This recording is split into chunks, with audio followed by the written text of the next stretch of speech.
Udah, oh ya, yang kalau gitu, baiklah. Mati, oke. Assalamualaikum warahmatullahi wabarakatuh. Salam sejahtera untuk kita semua. Om Swastiastu, Namo Buddhaya, salam kebajikan, rahayu.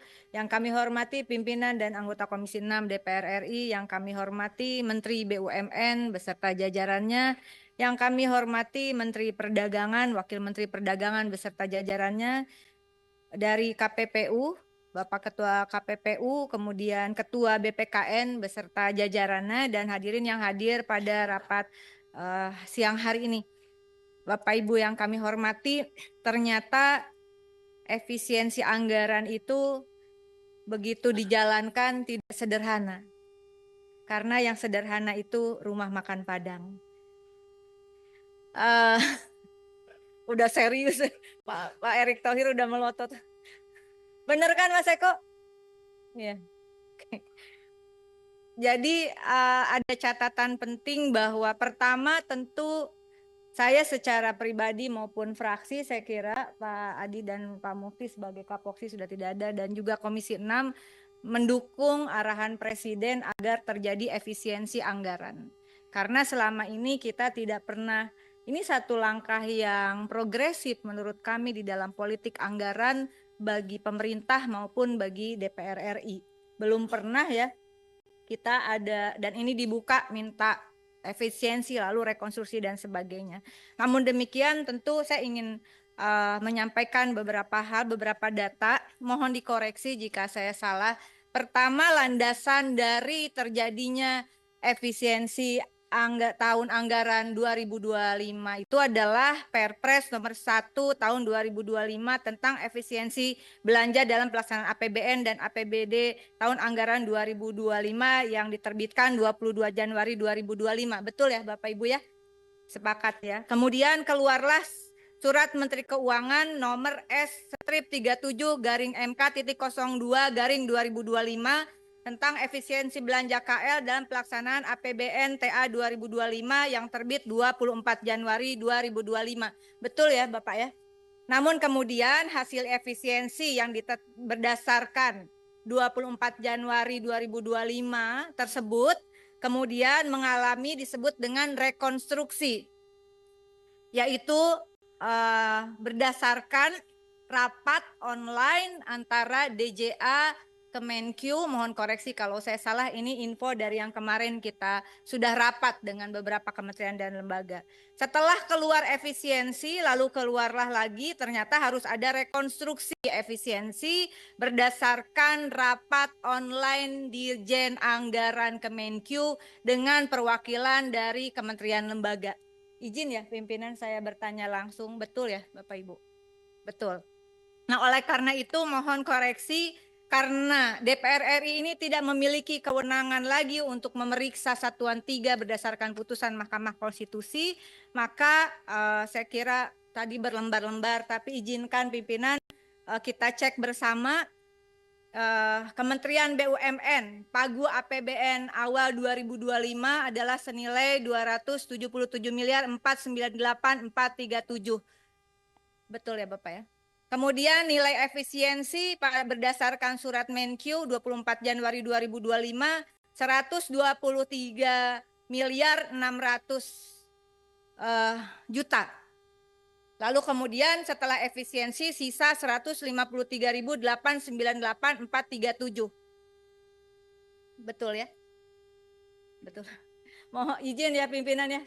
Kemudian Kementerian Perdagangan 1.853.277.516 mengalami efisiensi 812 miliar 197.000 berdasarkan surat Menkyu 24 Januari 2025, sehingga setelah efisiensi anggarannya adalah 1.041.080.516.000. Betul.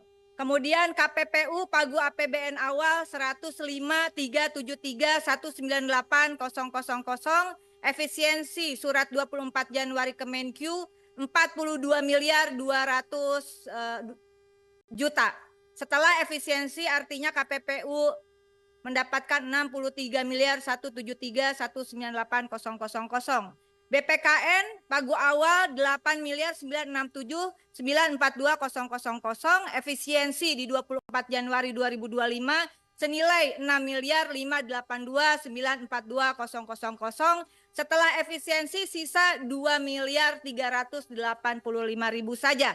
Lalu kemudian nilai efisiensi tadi direkonstruksi pada tanggal 11 Februari 2025 sehingga nilai efisiensi berdasarkan rapat online DJA Kementerian Keuangan beserta perwakilan dari KL adalah Kementerian BUMN mendapatkan efisiensi 115.524.996.000 dan setelah rekonstruksi 11 Februari sisa 161.973.441.000.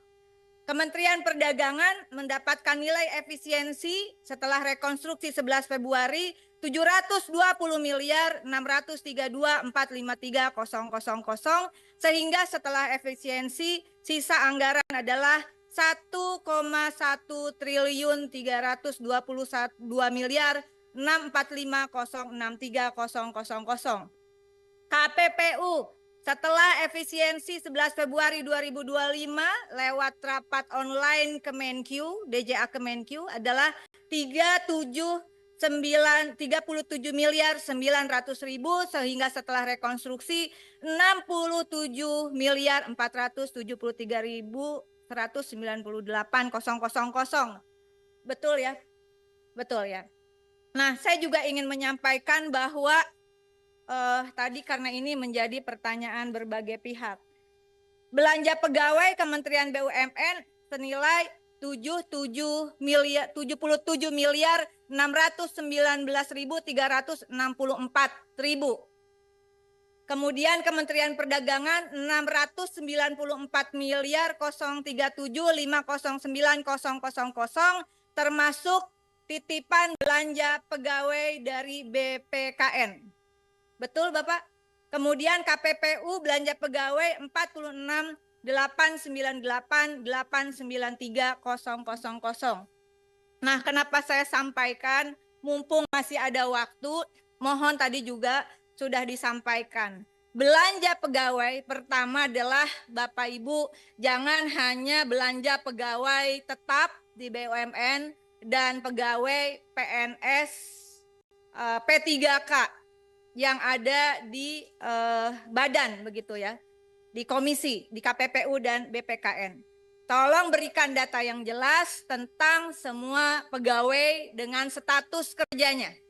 Itu yang pertama, karena saya sepakat dengan teman-teman lain dan tentu dengan pimpinan, kami tidak memiliki hak sekali lagi untuk membahas Satuan 3 berdasarkan keputusan MK.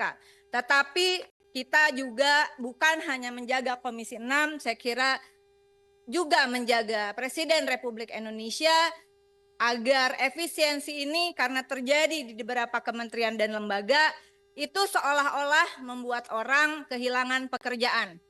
Nah, oleh karena itu mohon nanti ini ada kesempatan besok. Jadi kalau misalnya tadi ini di luar P3K loh, ini di luar honorer loh. Ya ini di luar cleaning service loh. Pak, itu adalah termasuk pegawai. Meskipun seperti di Kementerian Koperasi masuk ke dalam postur belanja dan jasa. Tapi jasa itu kan orang, bukan barang. Sehingga segeralah Bapak buat konstruksi, barangkali bisa, bukan barangkali, Kementerian Keuangan jatah kepada Bapak Ibu di kementerian lembaga ini harus ditambah untuk belanja pegawai. Bahwa nanti ada efisiensi, reformasi birokrasi termasuk efisiensi sumber daya manusianya, menurut kami Ibu pimpinan itu setelah ini. Jangan sampai politik anggaran yang progresif ini kemudian membuat orang berimajinasi atau membangun skenario-skenario bahwa ini kacau balau, padahal sebetulnya izinkan oleh karena itu saya membaca tadi sudah disepakati dasar hukum kita adalah Perpres nomor 1 tahun 2025 tentang efisiensi belanja dalam APBN dan APBD tahun anggaran 2025. Di diktum ketiga, ini karena kemarin saya berdebat cukup panjang Ibu Ketua, karena ternyata yang SK Menkyu itu sudah tidak berlaku lah, kurang lebih demikian. Karena ada rekonstruksi untuk lahirnya efisiensi yang baru, begitu ya. Namun demikian, dasar hukum Inpres ini dengan adanya rekonstruksi melalui rapat online Dirjen Anggaran Kemenkyu, saya kira bukan yang ditangkap kemarin ya, mungkin perwakilannya ya Pak Erik ya. Karena DJA yang kemarin ditangkap dalam kasus Jiwasraya, sekalian Pak, bagaimana statusnya di Komisaris Telkom. Nah, ini dikatakan di dalam Inpres nomor 1 2025, mohon nanti kita analisis bersama. Di diktum ketiganya bahwa kurang lebih efisiensi diawali dengan identifikasi pertama, rencana efisiensi belanja kementerian lembaga sesuai besaran yang ditetapkan oleh Menteri Keuangan. Ini sudah ditetapkan oleh Menteri Keuangan 11 Februari 2025. Namun yang ke diktum keduanya, diktum ketiga angka 2, identifikasi rencana efisiensi sebagaimana dimaksud pada angka 1 yang oleh Menteri Keuangan sekurang-kurangnya terdiri atas belanja operasional perkantoran, belanja pemeliharaan, perjalanan dinas, bantuan pemerintahan, pembangunan infrastruktur, serta pengadaan peralatan dan mesin. Dengan demikian yang menjadi stressing hanya poin-poin di diktum ketiga angka kedua. Penyelesaian perkara, penyelidikan atau pengawasan yang dilakukan oleh Badan Konsumen maupun KPPU, menurut kami itu tidak masuk di dalam amanat Presiden ini. Sehingga Bapak sampaikan berapa kebutuhannya dan itu akan menjadi izin pimpinan. Semoga menjadi catatan di dalam kesimpulan rapat ini. Barangkali nanti besok ada perubahan karena tidak mungkin kasus-kasus itu tidak diselesaikan. Diktum ketiga angka 3 adalah identifikasi rencana efisiensi oleh Menteri Keuangan di angka 1 tidak termasuk A. belanja pegawai dan belanja bantuan sosial. Dengan demikian Bapak Ibu dan rasanya mohon dukungan dari pimpinan dan anggota Komisi 6. Perintah Presidennya jelas. Perintah Presidennya jelas.